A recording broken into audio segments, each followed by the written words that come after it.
الحمدللہ رب العالمین والصلاة والسلام علی خاتم النبیین اما بعد فاعوذ باللہ من الشیطان الرجیم بسم اللہ الرحمن الرحیم قال اللہ تبارک و تعالی عز وجل فی الکلام المجید والفرقان الحمید وما كان المؤمنون لينفروا كافة فلولا نفر من كل فرقة منهم طائفة ليتفقهوا في الدين وَلِيُنذِرُوا قَوْمَهُمْ إِذَا رَجَعُوا إِلَيْهِمْ لَعَلَّهُمْ يَحْذَرُونَ قال اللہ تبارک و تعالی عز وجل فی شان حبیبہ الکریم الامین ان اللہ وملائکتہ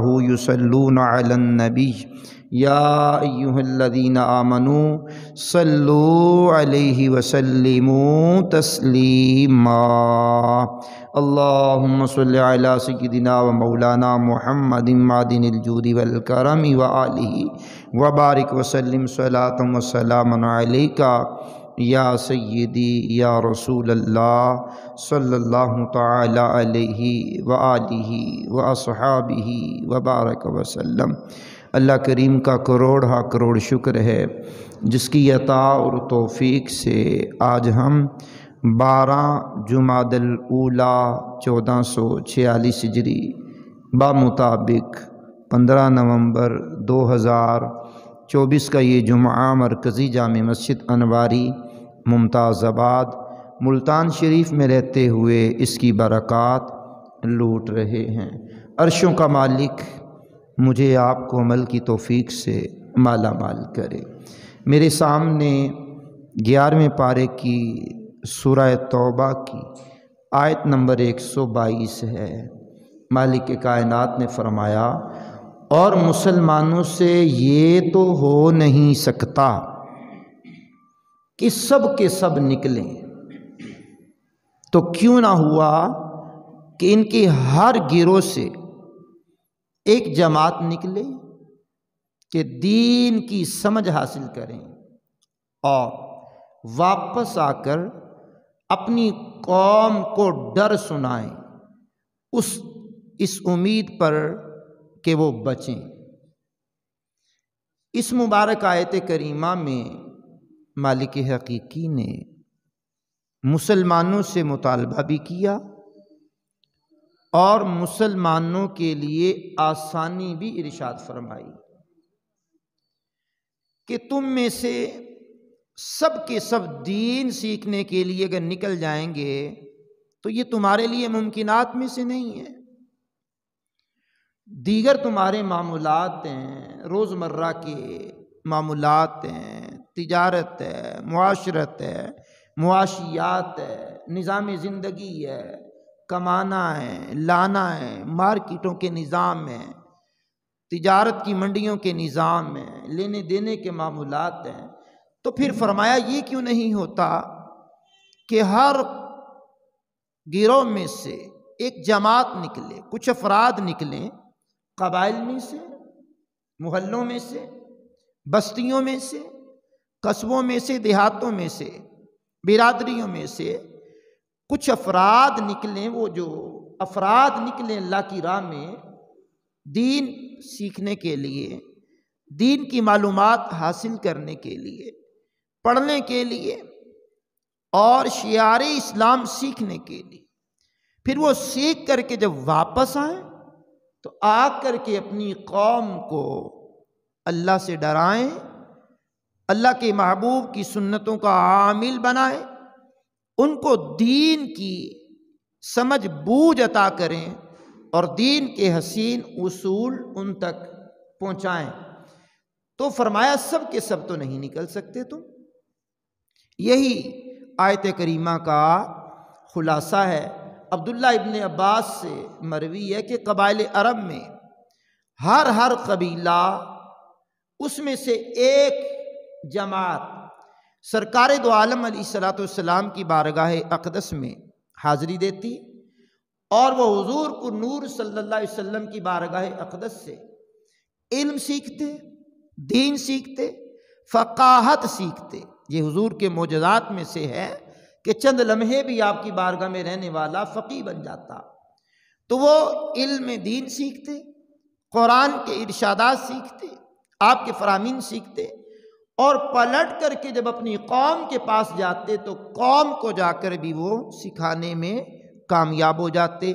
اور یوں دین اسلام کا نظام چلتے چلتے دین اسلام ہم تک پہنچا ہے، اور اللہ نے چاہا تو یہ دین اسلام قیامت تک جاری و ساری رہے گا۔ یہ دین اسلام مٹنے کے لیے نہیں آیا، یہ دین اسلام دبنے کے لیے نہیں آیا، یہ دین اسلام دن بدن عروج اور ترقی کی منازل طے کرنے کے لیے آیا ہے، کیونکہ یہ دین اسلام اللہ کریم کا پسندیدہ دین ہے۔ ان الدین عند اللہ الاسلام، اللہ کے نزدیک پسندیدہ دین دین اسلام ہے۔ تو اس آیہ کریمہ کے ایک حصے سے یہ باتیں بھی سیکھنے کو ملی ہیں کہ علم دین حاصل کرنا فرض ہے۔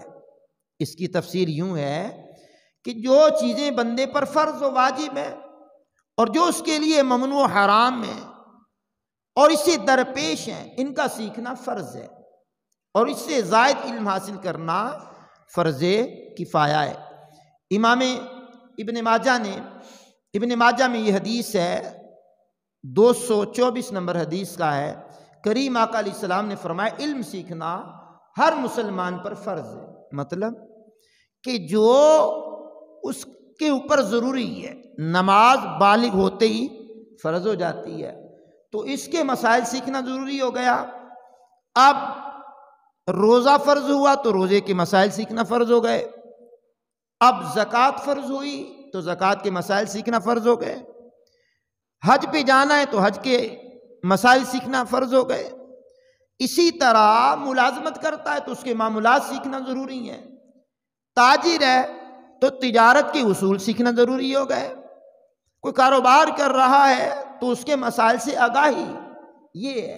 اور یہ نہیں ہے کہ اسکول کالج یونیورسٹیوں کے باہر بھی یہ آیت کریمہ لکھ کر کے اس علم کی طرف توجہ دلائی جاتی ہے، تو بطور خاص یہ جو حدیث ہے علم دین مراد ہے اس سے، اور ضروریات دین کا علم مراد ہے۔ ہاں اگر کوئی بہت بڑا عالم بنے تو یہ فرض کفایہ میں سے ہے کہ قوم میں سے، علاقے میں سے، بستی میں سے، گاؤں میں سے کوئی ایک بہت بڑا عالم بن جائے تو یہ فرض کفایہ ہے، وہ سب لوگوں کو کفایت کرے گا، اور بقیہ اپنے معاملات میں لگے رہیں اور ضروریات کا دین حاصل کرتے رہیں۔ یہ نبی پاک صلی اللہ تعالی علیہ وسلم کی مبارک شریعت میں ہمیں یہی بتایا گیا ہے اور یہی ہمیں پڑھایا گیا ہے۔ تو کریم آقا رحیم آقا صلی اللہ تعالی علیہ وآلہ وسلم کی شریعت مطہرہ میں علم دین سیکھنا اور علم دین سیکھ کر کے دوسروں تک پہنچانا، اس کی بڑی فضیلت بیان کی گئی ہے، روایات میں آتا ہے، بلکہ اس کو امام نسائی نے اپنی نسائی شریف کی حدیث نمبر 1892 میں تحریر فرمایا، اور بڑا دلچسپ اور معلوماتی اور عشق سے لبریز یہ فرمان سنیے گا، سیرت کا حسین واقعہ ہے۔ سرکار دو عالم علیہ السلام کے ایک صحابی ہیں عبداللہ بن عمر، باپ بھی صحابی ہے، بیٹا بھی صحابی ہے۔ فرماتے ہیں ایک اور صحابی حضور نبی کریم علیہ السلام کے صحابی تھے، مدینہ شریف ہی میں پیدا ہوئے، مدینہ شریف ہی میں رہے، اور مدینہ منورہ ہی میں انہیں موت آئی، جنازہ بھی مدینہ منورہ میں حضور صلی اللہ علیہ وسلم نے پڑھائی۔ نماز جنازہ پڑھنے کے بعد کریم آقا علیہ السلام نے ارشاد فرمایا، کاش اس کا انتقال اس کی جائے پیدائش کے علاوہ کسی اور شہر میں ہوتا۔ اللہ اکبر، اللہ اکبر۔ اب صحابہ کرام علیہم رضوان کو اس فرمان عالی شان پر بڑی حیرت ہوئی اور بڑا تعجب ہوا، اور انہوں نے اس میں غور و خوض کیا بڑی حیرانگی کے ساتھ۔ اللہ اکبر! تو رسول اللہ نے فرمایا اس میں راز یہ ہے جو میں نے بات بتائی ہے، جب آدمی اپنی جائے پیدائش کے علاوہ دوسرے شہر میں مرتا ہے تو اس کے اور جہاں مرتا ہے، جہاں پیدا ہوتا ہے اور جہاں مرتا ہے، اس کے دوران جتنی زمین ہے اس کی پیمائش کے مطابق اتنی جگہ اس بندہ مومن کو جنت میں عطا کی جاتی ہے۔ اب آپ غور کر لیں، سوچ لیں، مدینے میں پیدا ہونا بھی سعادت، مدینہ منورہ میں رہنا بھی سعادت، مدینہ منورہ میں مرنا بھی سعادت، اور مدینہ منورہ میں مدفن ملنا بھی سعادت۔ لیکن اس کے باوجود محدثین میں سے بعض کا کہنا یہ ہے کہ یہ یوں ہوتا کہ کسی اور جگہ پیدا ہوئے ہوتے اور وہاں سے ہجرت کرتے کرتے مدینہ منورہ میں آتے، پھر مدینہ منورہ میں مر جاتے، تو ان کے لیے وہ سارا رستہ جو درمیان میں ہے اتنے رستے کے مطابق اللہ انہیں جنت بھی عطا فرما دیتا۔ سبحان اللہ! اب آپ غور کر لیں کہ اللہ کی راہ میں سفر کرنا، اللہ کی راہ میں نکلنا، اللہ کی راہ میں علم سیکھنے کے لیے، علم سکھانے کے لیے، علم پڑھنے کے لیے، علم پڑھانے کے لیے، علم کی ترویج و اشاعت کے لیے، دین کی سربلندی کے لیے، دین کو پروان چڑھانے کے لیے، معاشرے میں جہالت کو دور کرنے کے لیے، معاشرے میں روشنی پھیلانے کے لیے، معاشرے میں صحیح دین اسلام کی روح کو پیدا کرنے کے لیے، اور معاشرے میں صحیح انداز میں اسلام کا حقیقی پیغام پہنچانے کے لیے، اسلام کو پروان چڑھانے کے لیے، اسلام دوسروں تک پہنچانے کے لیے، اور اسلام کو ان کے رگو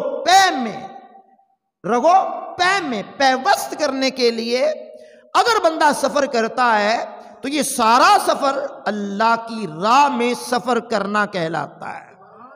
اور اللہ بھلا کرے، اس دور میں ہمارے شیخ کامل، دنیا اہل سنت کے امیر اہل سنت حضرت علامہ مولانا ابو بلال ذوالفضل والکمال الیاس قادری صاحب نے 15 نومبر سے لے کر کے 15 دسمبر تک اس ماہ کو ماہ مدنی قافلہ قرار دیا ہے کہ اس میں وہ مسلمان جو دین کی تڑپ رکھتے ہیں، دین کا جذبہ رکھتے ہیں، دین کا علم سیکھنے کی طلب رکھتے ہیں اور دین سکھانے کی طلب رکھتے ہیں، وہ مدنی قافلوں میں سفر کریں۔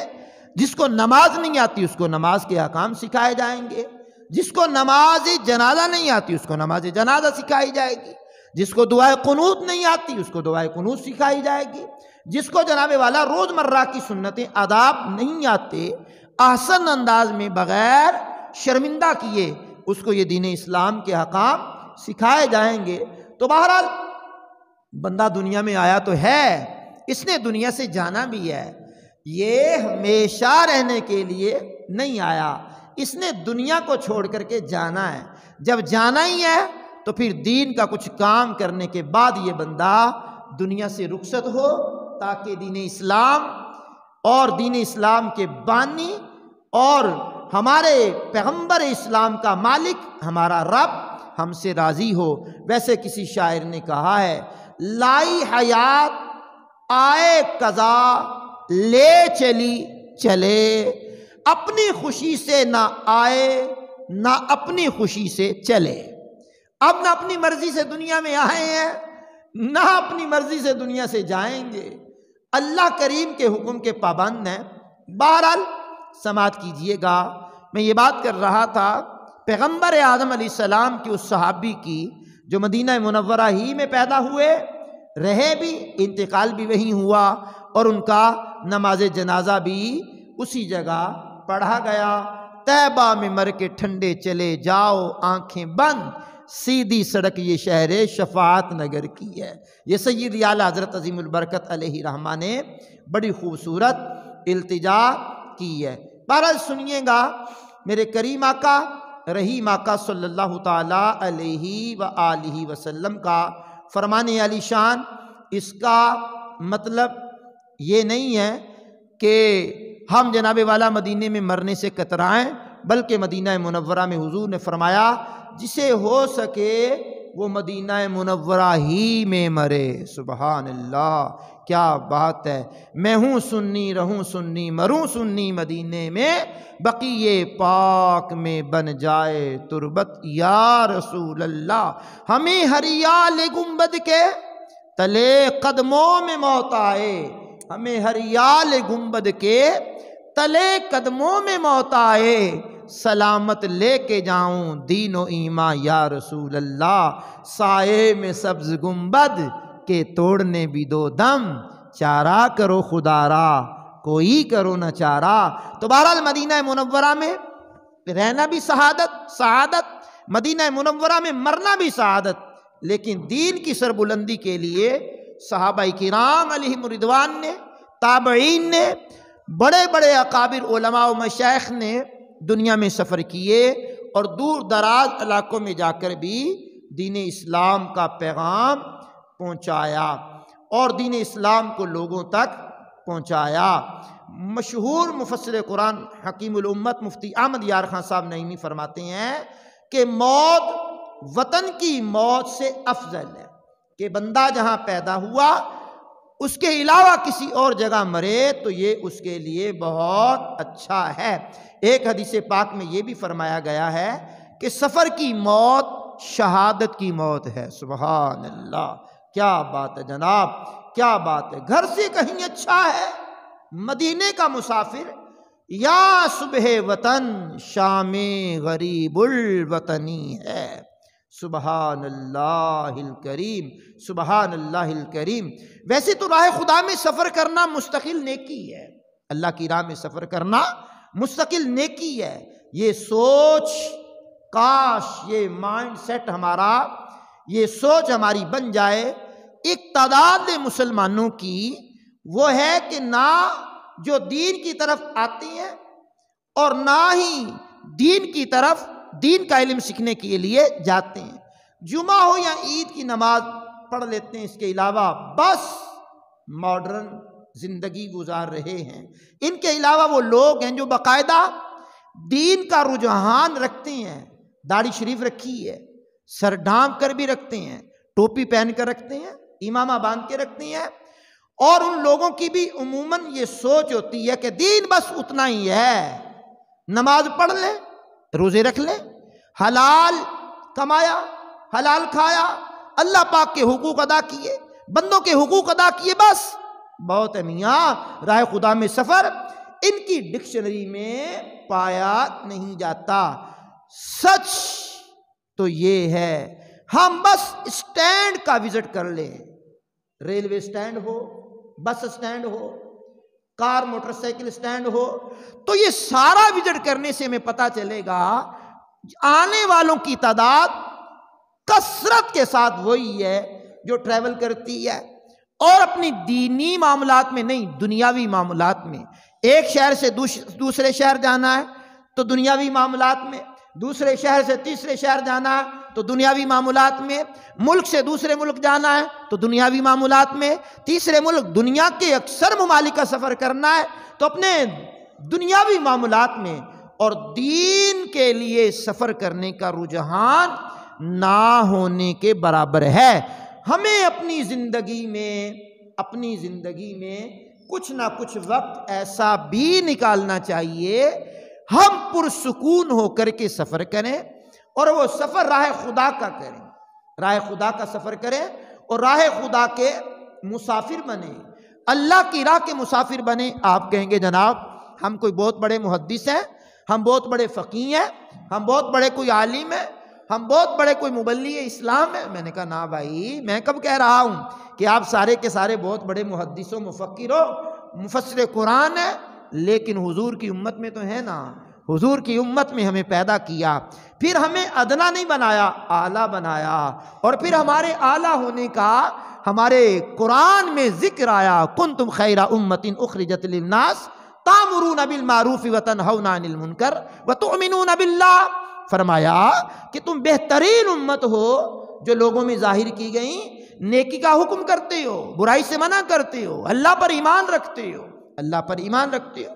تو یہ شہر بشہر سفر کرنا، اس کو بھی اپنی مصروفیات کا حصہ بنا لیں، ساری زندگی کے لیے نہیں تو جب جب دعوت اسلامی کے ذمہ داران آگاہ فرمائیں، دعوت اسلامی کے ذمہ داران توجہ دلائیں، تو ان میں کوشش کر کے مدنی قافلے کا مسافر بننا چاہیے۔ آئیے میرے سامنے اس وقت میں امام بخاری رحمۃ اللہ تعالیٰ علیہ کی اور امام مسلم رحمۃ اللہ تعالیٰ علیہ کی ایک حدیث ہے، بالخصوص امام بخاری نے اس حدیث کو لکھا 2792 نمبر حدیث کا ہے۔ میرے کریم آقا، میرے رحیم آقا صلی اللہ تعالیٰ علیہ وسلم نے ارشاد فرمایا، اللہ پاک کی راہ میں صبح یا شام کرنا دنیا اور جو کچھ دنیا میں ہے اس سب سے بہتر ہے۔ سبحان، آواز اونچی آنی چاہیے تھی، تھوڑا سا اونچی بولیں گے بھائی جان؟ اب دوبارہ سنیں اس کو کہ فرمایا اللہ کی راہ میں صبح یا شام کرنا دنیا اور جو کچھ دنیا میں ہے اس سب سے بہتر ہے۔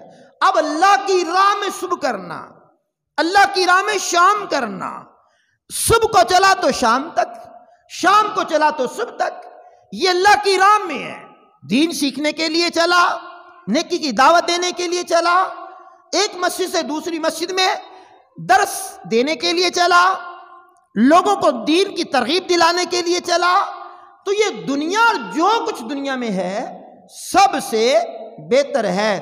میرے کریم آقا رحیم آقا علیہ السلام کی ایک اور حدیث ہے جس کو جامع ترمذی کی حدیث نمبر 1633 میں بیان ہوا۔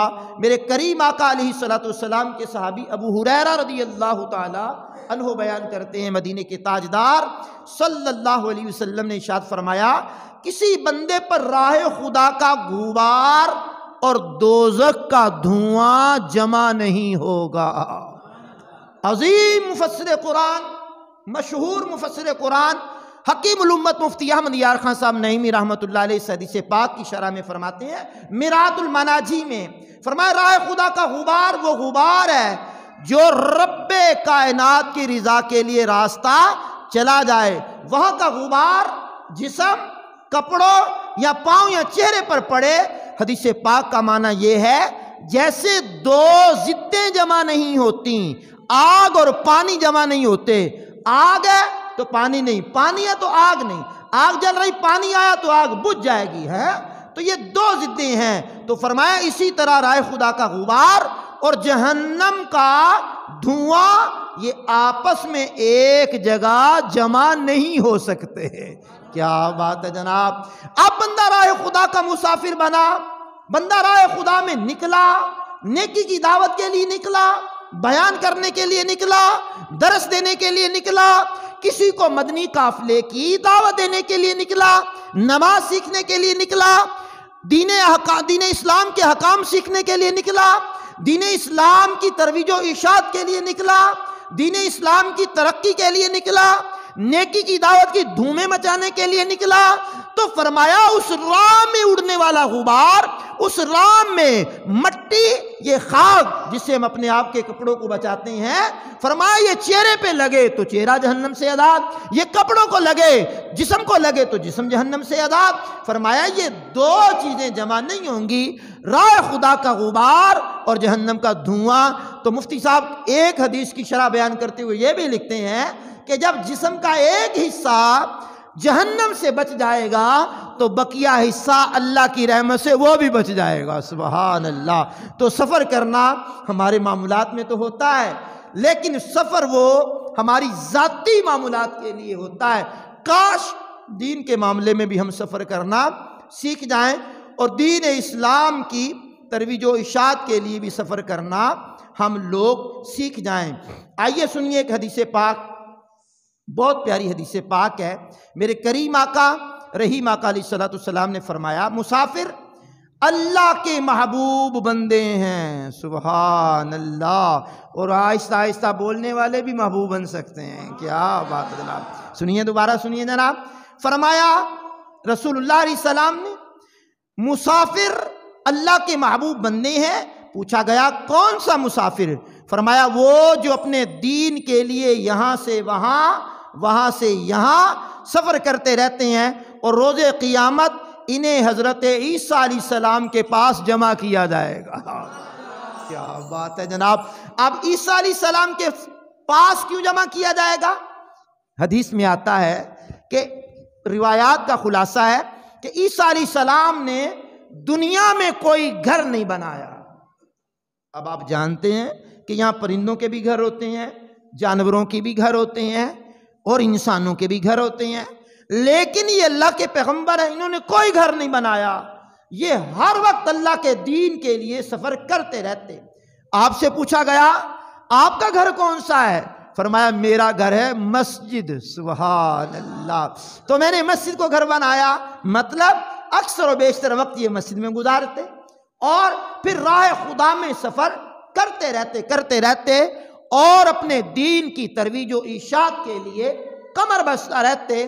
اور یہ وہ پیغمبر ہے کہ جو بندہ راہ خدا میں سفر کرے گا اور سفر میں رہے گا، اس پیغمبر کی معیت میں قیامت کے دن اٹھایا جائے گا. اور کیوں اٹھایا جائے گا؟ یہ بھی اللہ کے دین کے مسافر رہے اور یہ مسلم معاشرے کا فرد بھی دین کا مسافر بنا رہا، تو اللہ کریم اپنے پیغمبر کے ساتھ اس کو قیامت کے دن اٹھا لے گا. بارہ سنیے گا، ذرا توجہ رکھیے گا. بہت بڑے شیخ کامل گزرے ہیں، شیخ شہاب الدین سہروردی رحمۃ اللہ تعالی علیہ. آپ بلند مرتبہ پایا کے ولی گزرے ہیں اور سلسلہ سہروردیہ کے عظیم پیشوا ہیں. آپ وہ ہستی ہیں جن پر غوث پاک رضی اللہ تعالیٰ عنہ کا بڑا کرم ہے. آپ نے آپ کے سینے پر ہاتھ رکھا، فرماتے ہیں اس کی برکت سے میرا سینہ علم لدنی یعنی اللہ پاک کی جانب سے عطا کردہ خاص علم سے بھر گیا. سبحان اللہ. ہاتھ کی برکت ہے، غوث پاک نے میرے سینے پہ ہاتھ رکھا. اور روایات کے خلاصے کے مطابق یہ کچھ اور علوم کی طرف بڑھ رہے تھے، غوث پاک نے ہاتھ رکھا، بقیہ سارے علوم غیب کر دیے اور دین اسلام کا علم ان کو ہاتھ رکھنے سے عطا فرما دیا. سبحان اللہ. یہ بزرگوں کی کرامتوں میں سے ایک کرامت ہے. تو یہی شیخ شہاب الدین سہروردی رحمۃ اللہ تعالی علیہ سلسلہ عالیہ سہروردیہ کے عظیم پیشوا فرماتے ہیں کہ تہجد پڑھنے اور روزے رکھنے اور نفل نماز پڑھنے سے دل پر جو اثر ہوتا ہے وہ راہ خدا میں سفر کرنے والے کا بھی یہی اثر ہوتا ہے. اب آپ غور فرما لیں، نماز تہجد غور کیا، نوافل غور کیا اور اس کے ساتھ ساتھ روزے رکھنے غور کیا. یہ چیزیں ایسی ہیں کہ جو دل کے میل کچیل کو صاف کرتی ہیں.